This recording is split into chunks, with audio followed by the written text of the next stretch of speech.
Halo kawan-kawan, selamat malam. Sambil nunggu teman-teman yang lain join ya. Silakan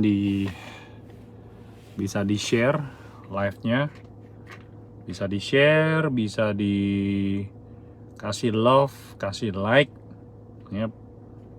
Pasti pada dari tadi sore pasti pada nunggu nih hasil rapatnya apa nih. Ayo dong guys.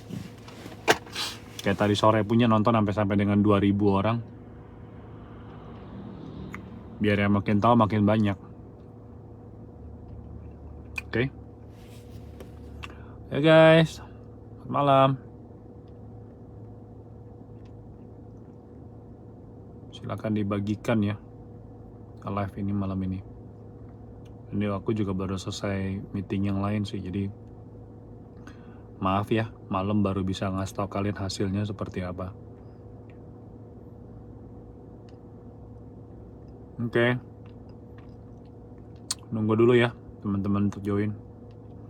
Biar gue cepat mulainya bisa dibantu di share guys. Bisa bantu gue share. Love sama like-nya jangan berhenti. Biar makin banyak yang tahu, biar cepat gitu loh. Biar biar pada tahu apa sih yang hasil dari rapat tadi siang. Oke. Udah ada yang tahu belum sih hasil pertemuan malam ini? Pertemuan pertemuan hari ini. Udah pada tahu belum? Jadi kalau misalnya pada belum tahu, harus dengerin nih live hari ini, ya. Oke, hadir Taichung. Oke, gua mulai dulu ya.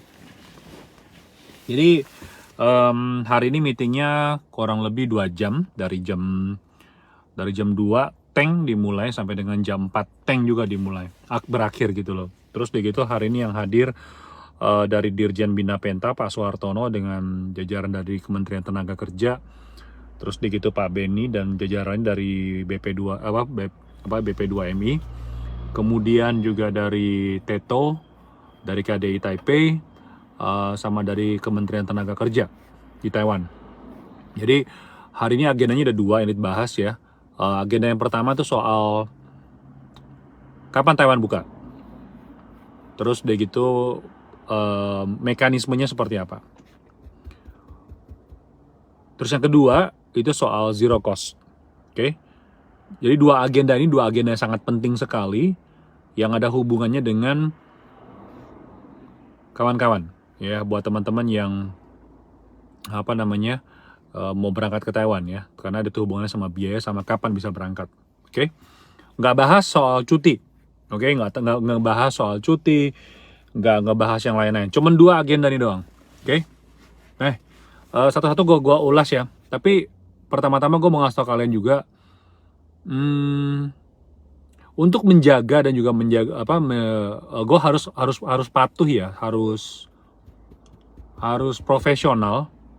Jadi ada memang topik dari pembahasan itu harus dikeluarkan secara resmi oleh pemerintah Taiwan atau pemerintah Indonesia.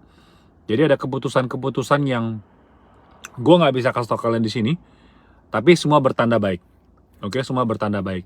Jadi kalau misalnya bilang kok begitu hasilnya, kok begini hasilnya, ini semuanya ada mekanismenya, ada aturannya, ada birokrasinya. Jadi gue nggak bisa ngebongkar, ngasih tau kalian semua hasil pertemuan dari rapat itu. Tapi mengarah tujuan yang baik. Oke, jadi mohon doa aja. Jadi love sama like jangan berhenti dan juga terus di share. Oke.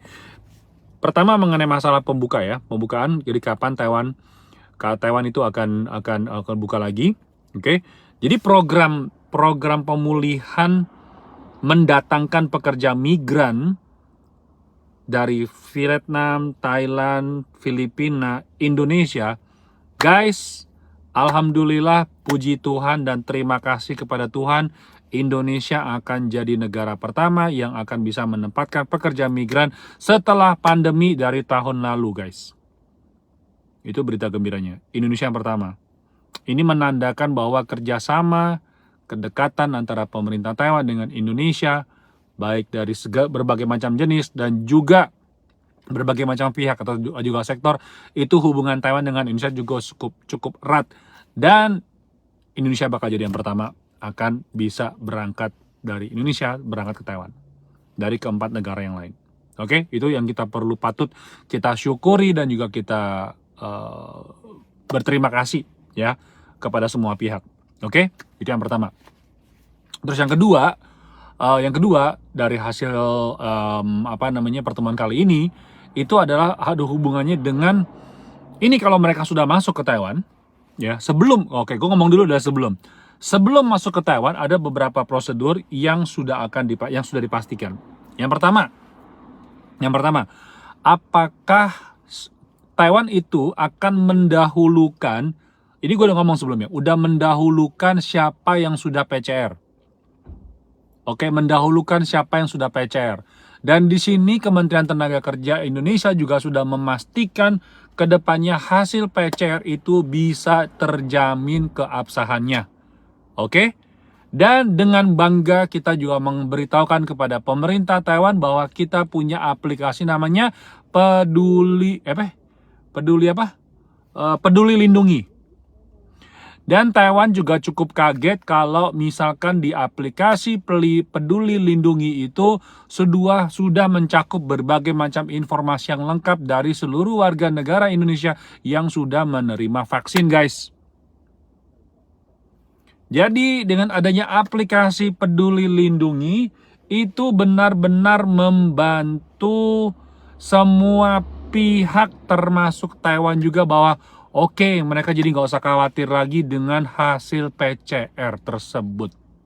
Jadi buat kawan-kawan sekalian yang di Indonesia, please gunakan kesempatan ini untuk sebelum keberangkatan PCR kalian itu vaksin kamu tuh dilengkapi, bukan PCR gue ralat ya, itu adalah vaksin kalian dilengkapi. Tolong dilengkapi dengan baik. Tadi gue ralat ya. Gue saking excitednya guys, karena gue juga walaupun gue udah capek tapi gue excited banget karena vaksin yang sudah terdaftar di dalam aplikasi Peduli Lindungi itu bisa diakui oleh pemerintah Taiwan. Oke, jadi nggak usah khawatir. Jadi tugas dari kita yang mau berangkat ke Taiwan, pastikan kamu sudah divaksin. Oke? Sudah divaksin, ini akan didahului guys.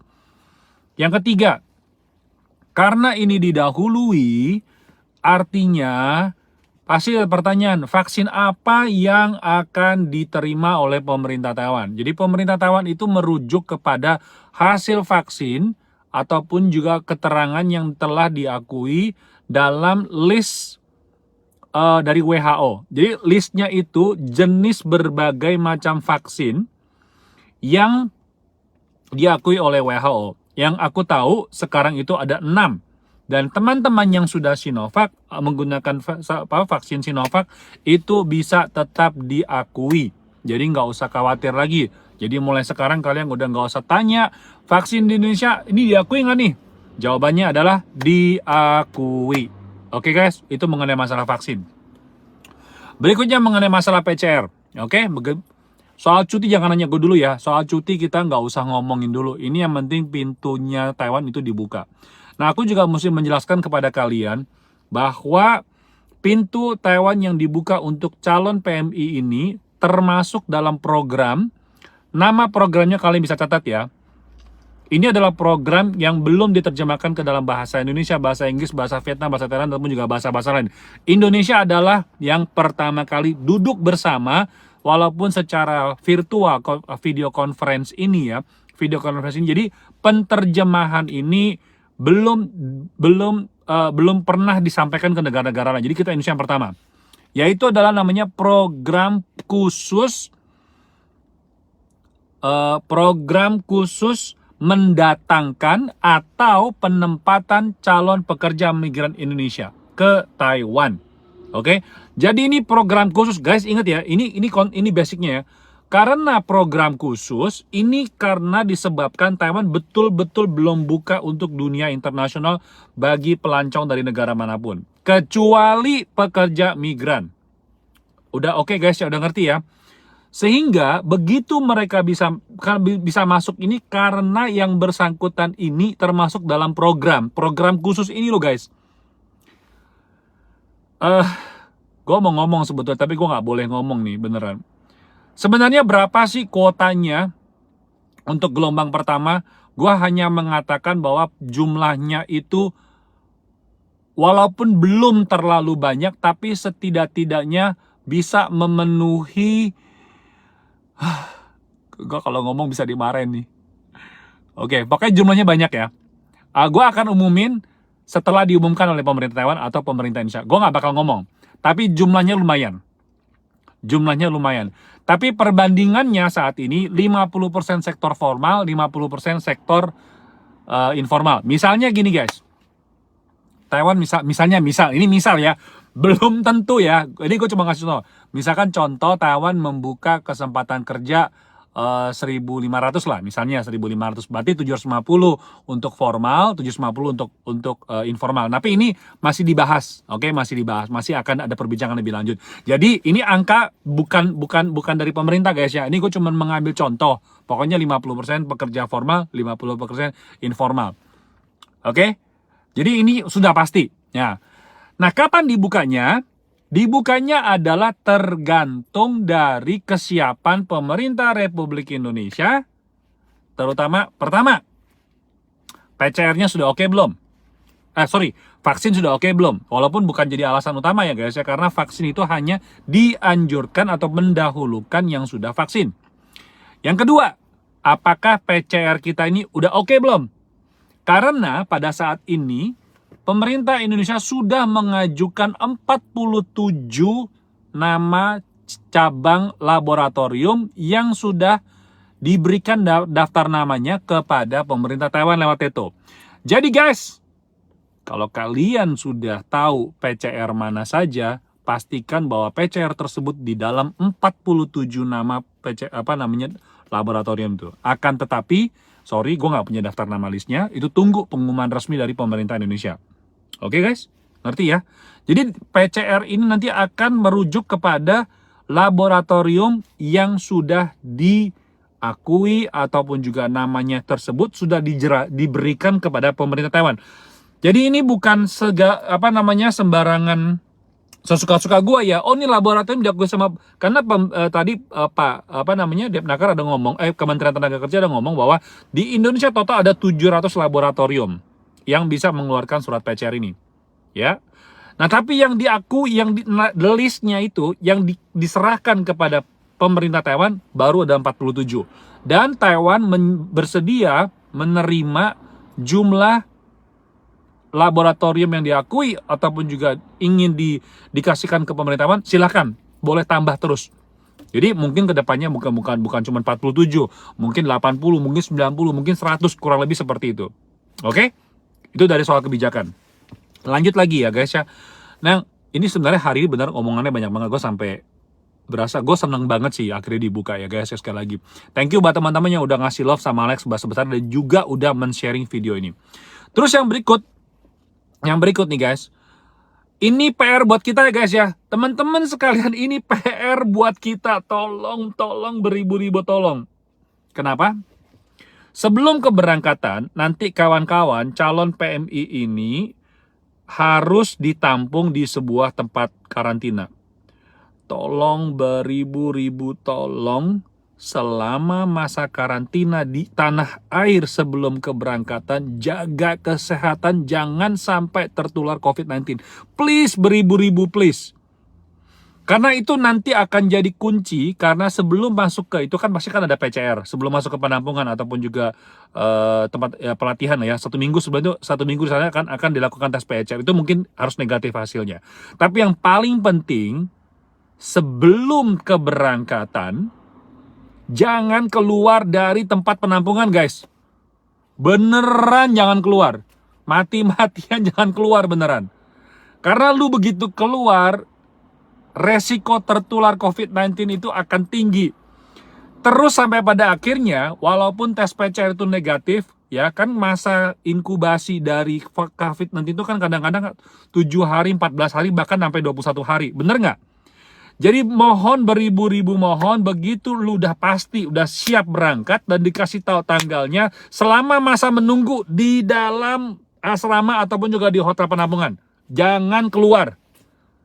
Lu paksa-paksain, lu tahan-tahanin 3 hari, jangan keluar dari ruangan, oke? Jangan sampai karena lu cuman bertahan 3 hari ataupun 1 minggu itu lu nggak tahan. Terus lu sengaja, lu terpaksa pengen keluar, gue udah bosan, gue mau keluar, mau beli tahu gejrot gitu. Lu malah gak sengaja tertular COVID-19. Aduh guys, nyesel nanti kamu. Beneran. Aku kasih tau dulu guys ya. Kali ini, gelombang pertama, itu dibuka jumlahnya gak banyak. Sorry, gue bilang bukanya banyak. Yang dibuka banyak, tapi tidak cukup bisa memenuhi seluruh teman-teman yang lagi menunggu di tempat penampungan atau mungkin yang udah pulang ke rumah tapi udah dapat visa. Oke? Itu nggak sebanding jumlahnya guys. Nggak sebanding. Jadi kalau lu bener-bener udah terpilih, udah siap berangkat, jaga kesehatan, jangan sampai tertular. Oke? Mau bikin parnoan dikit juga nggak apa-apa lah. Ngerti nggak maksud gue? Ya. Parno maksudnya lu kemana-mana pakai masker 2 lapis, kemana-mana cuci tangan, kalau nggak bisa nggak keluar rumah, pokoknya beneran di dalam rumah guys, ataupun juga di tempat di depan hotel, beneran jangan deh, oke? Itu gue mohon jangan, beneran. Ini saran gue, karena lu bisa terpilih dan akan berangkat duluan, berarti Tuhan baik sama lu, beneran guys. Itu artinya Tuhan sayang sama lu dan Tuhan mungkin menilai lu lebih membutuhkan daripada orang lain. Ya kak ya guys ya, beneran. Jadi ini beneran deh, kalian harus bener-bener sabar sebentar, oke? Nanti setelah berangkat ketahuan sudah di karantina 7 hari, terus udah gitu isoman 7 hari di tempat penampungan, baru deh udah bebas, gak ada masalah, baru bebas. Jadi sabarin, oke? Beneran sabarin. Oke, itu persiapan sebelum berangkat. Nah, setelah kalian sampai di Taiwan, itu akan ditampung selama 14 hari di karantina. Oke, thank you ya, sudah hampir menyentuh 5.000 mata. Thank you banget buat kalian, mohon di-sharing. Semoga aja video ini bermanfaat buat kawan-kawan sekalian yang peduli dan juga kepengen berangkat ke luar negeri sesegera mungkin dengan tujuan Taiwan. Oke, tolong di-share video ini. Selanjutnya, jadi begitu sampai di Taiwan, itu akan ada 14 hari penampungan di pusat karantina. Oke. Kemudian nantinya, 14 hari, nanti ada satu lagi namanya adalah bukan isoman ya, itu namanya adalah swakontrol kesehatan. Apa itu swakontrol kesehatan? Swakontrol kesehatan itu dalam bahasa Mandarin adalah zizhu guanli. Artinya apa? Artinya setelah lu bebas atau sudah dinyatakan aman selama masa karantina 14 hari, plus di belakang masih ada 7 hari swakontrol kesehatan. Swakontrol kesehatan itu adalah kalian boleh keluar dari tempat karantina, juga masker harus bener kepo-kepoan. Beneran harus kepo. Maskernya diusahakan setebal mungkin ya. Toh juga kan Taiwan begitu kalian masuk kan dingin gitu kan ya. Terus cuci tangan, itu penting banget. Oke? Udah jelas ya guys ya. Jadi sekali lagi gue sampaikan bahwa dari hasil rapat ini sudah tok palu, Indonesia asalkan sudah siap dalam waktu dekat ini akan bisa berangkat. Oke? Ini dari sisi kita nih. Dari kita nih calon PMI yang akan berangkat ke Taiwan, oke? Terus sebenarnya ada satu topik lagi yang sebenarnya itu lebih tanggung jawabnya kepada BP2MI ya, ataupun juga kalau kita bilang dulu namanya PPTKIS ataupun juga PT di Indonesia. Tanggung jawab PT apa? Tanggung jawab PT adalah mempersiapkan tempat penampungan yang aman dan juga mematuhi protokol kesehatan. Itu tanggung jawab PT. Terus udah gitu, di PT sendiri, di tempat penampungan sendiri ataupun di tempat penampungan itu, satu kamar tidak boleh lebih dari 6 orang. Tidak boleh lebih dari 6 orang. Itu standar permintaan dari Taiwan.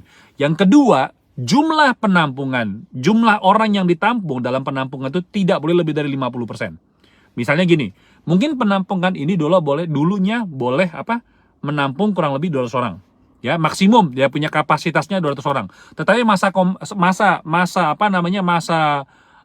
pandemi ini untuk persiapan ini harus diturunin menjadi 50%. Jadi yang semula boleh menampung 200 orang menjadi hanya boleh menampung 100 orang aja. Oke, 100 orang saja. Jadi ini lebih kepada tanggung jawabnya si PT atau PJTK atau disebut dengan PPTKIS. Itu tanggung jawabnya mereka. Tanggung jawabnya kita adalah jaga kesehatan dan sudah vaksin 2 kali dan pastikan bahwa aplikasi Peduli Lindungi kalian itu oke, nggak ada masalah. Oke guys ya. Terus kemudian mempersiapkan juga dana PCR. Oke, sekarang kan di Indonesia kan PCR kan udah murah kan ya, udah nggak mahal setelah disentil sama Pak Jokowi. Jangan mahal-mahal gitu. Gue rasa ini kebijakan yang sangat luar biasa, apalagi buat teman-teman calon PMI yang akan berangkat ke Taiwan. Betul nggak? Oke, jadi ini sebenarnya nih guys ya, keberangkatan CPMI ke Taiwan tuh benar-benar udah dibantu, udah menjadi sorotan dari berbagai macam pihak dan semua pihak berharap ini sedapat terlaksana sesegera mungkin. Itu udah pasti guys, itu udah pasti, tinggal tunggu tanggal mainnya. Oke? Tapi kata Costa dulu ya, untuk gelombang perdana ini aku bilang jumlahnya banyak tetapi belum mencukupi semua yang sudah mengajukan visa ataupun juga yang kepengen datang ke Taiwan. Belum cukup. Tapi alhamdulillah lumayan jumlahnya. Gue cuma bisa bilang gitu. Oke? Nah, kapankah gelombang pertama itu akan dibuka? Aku hanya bisa bilang, gue udah tahu tanggalnya. Cuman gue nggak boleh ngomong karena di dalam berita hari ini pemerintah Taiwan tidak mengumumkan tanggal pastinya.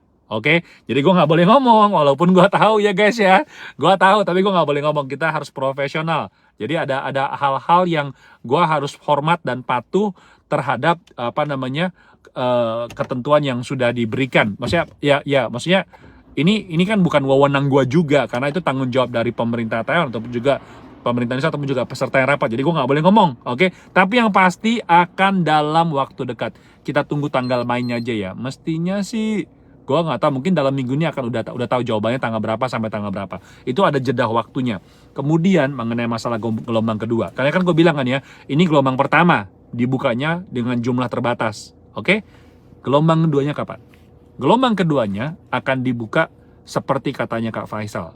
Dia menebak setelah tanggal 14 Februari. Gue bisa bilang ya, gue cuma bisa bilang hampir bener. Oh, kok Faisal di sini ya? Nah, gue cek dulu. Oh ya, muncul nih. Time control kok, Kroto udah mulai melemah, mulai tutup, nggak apa-apa, oke. Jadi ya, untuk yang gelombang kedua kapan dibuka, tinggal ditunggu saja pada prinsipnya setelah Imlek. Juga alasannya kenapa?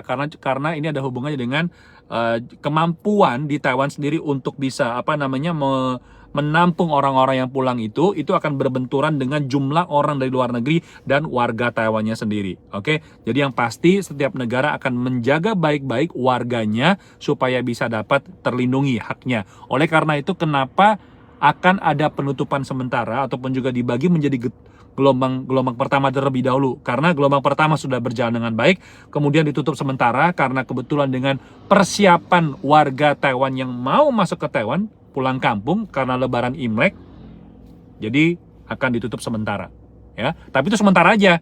Nah, disinilah PR kita guys, disinilah PR kita.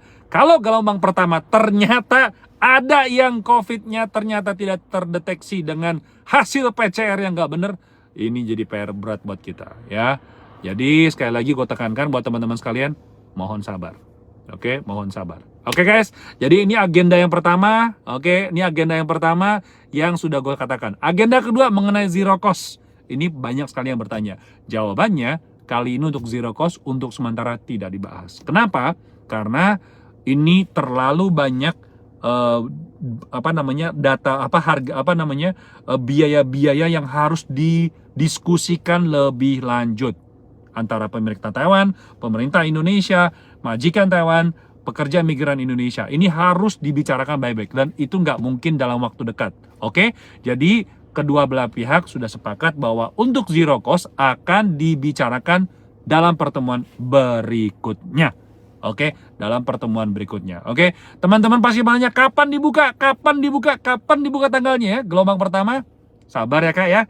Gua nggak bisa ngubungin walaupun gua tahu tanggalnya, tapi gua nggak boleh ngomong karena pemerintah tidak mengumumkan secara resmi ya, atau dalam berita tidak. Begitu diumumkan di berita, langsung gua bakal kasih tahu ke kalian. Oke guys, thank you banget nih buat kalian kan yang udah nonton, dan juga ribuan orang yang udah nonton dan juga men-share video ini. Semoga video ini bermanfaat. Oke, jadi sekali lagi guys, benar-benar berdoa semoga kita yang akan berangkat dijaga kesehatannya dan juga bisa bersabar supaya sampai ketahuan kita ini benar-benar terkendali, bahwa kita ini memang sudah sehat dan juga aman ya. Itu tanggung jawabnya kita nih sebagai calon PMI ya. Jadi semangat nih guys ya. Oke, jadi kira-kira kita seperti itu aja. Ini semua untuk semua ya. Formal sama informal sudah tok palu. Jadi tinggal tunggu informasi berikutnya. Oke guys, matur suwun, salam optimis. Semoga kalian dilindungi oleh Tuhan Yang Maha Esa dan juga semangat bekerja. Salam optimis, sampai jumpa. Bye bye guys.